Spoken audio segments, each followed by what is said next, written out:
Halo teman-teman semua, perkenalkan, namaku Asih, aku dari kelas 11 MIPA 1. Pada kesempatan kali ini, aku akan menjelaskan beberapa contoh koloid dalam kehidupan sehari-hari. Sebelumnya, teman-teman udah tahu belum sih apa itu koloid? Kalau belum tahu, yuk kita simak penjelasan berikut. Apa itu koloid? Koloid merupakan jenis campuran heterogen yang berasal dari dispersi suatu zat ke dalam zat lain yang dicampurkan. Dalam sistem koloid itu terdapat fase terdispersi dan medium pendispersi. Fase terdispersi adalah zat yang mengalami penyebaran secara merata dalam suatu zat lain, sedangkan medium pendispersi adalah zat yang menyebabkan terjadinya penyebaran secara merata. Selanjutnya ada jenis-jenis koloid. Jenis koloid terbagi menjadi 8, yaitu sol padat, aerosol padat, aerosol, emulsi padat, emulsi, buih, dan buih padat. Kemudian ada sifat-sifat koloid. Yang pertama yaitu efek tindal.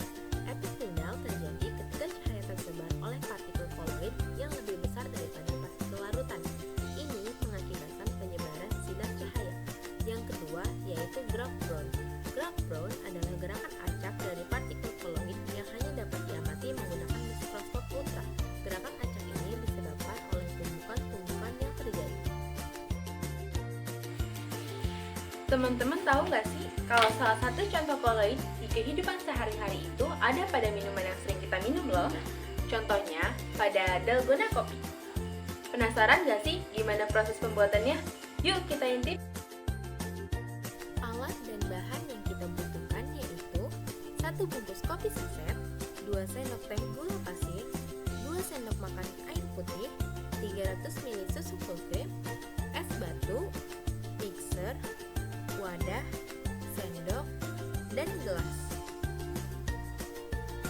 Selanjutnya, kita masuk ke proses pembuatan. Pertama-tama, kita siapkan wadah dan 1 bungkus kopi saset. Tuangkan kopi saset ke dalam wadah.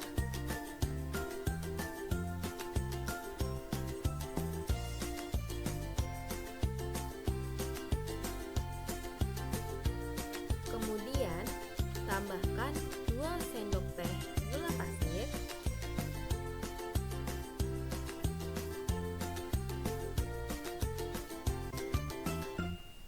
Lalu, tambahkan 2 sendok makan air putih.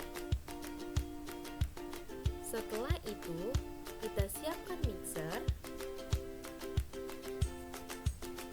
dan aduk hingga berbusa.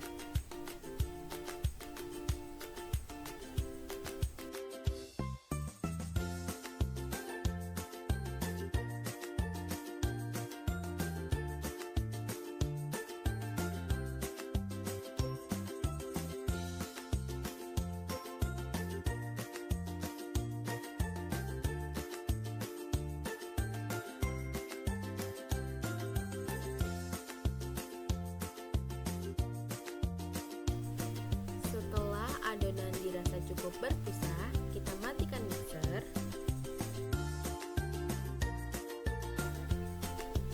Kemudian, kita siapkan es batu. Lalu, tambahkan 300 ml susu full cream ke dalam es batu.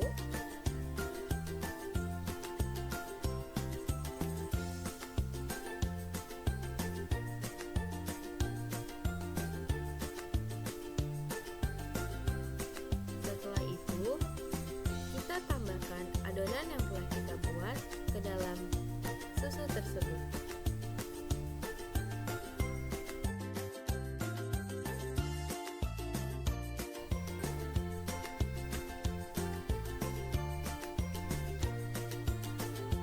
Dalgona pun siap untuk disajikan. Sistem koloid pada dalgona kopi yang telah kita buat yaitu kopi dalgona dibuat dengan cara dispersia yaitu baptisasi, terbentuk dari campuran kopi tanpa ampas, gula, dan air. Ini termasuk ke dalam jenis koloid sol cair karena fase Susu terdispersinya merupakan zat padat, yaitu kopi dan gula. Sedangkan medium pendispersinya yaitu zat cair, yang berupa air. Dalgona merupakan koloid dalam berbentuk busa atau buih di bagian atas dan emulsi di bagian bawah. Emulsi di bagian bawah terbentuk dari protein dan karbohidrat yang terdispersi pada susu karena susu lebih besar massa jenisnya. Maka, dalgona busa kopi akan mengembang di atas.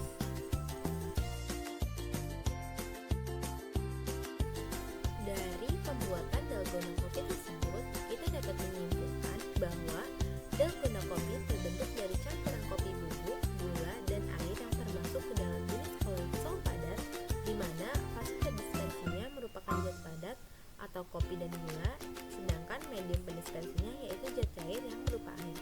Larutan kopi dan gula serta air tidak dapat menghamburkan cahaya, sedangkan susu dapat menghamburkan cahaya, yang berarti ia memiliki sifat efek tindak.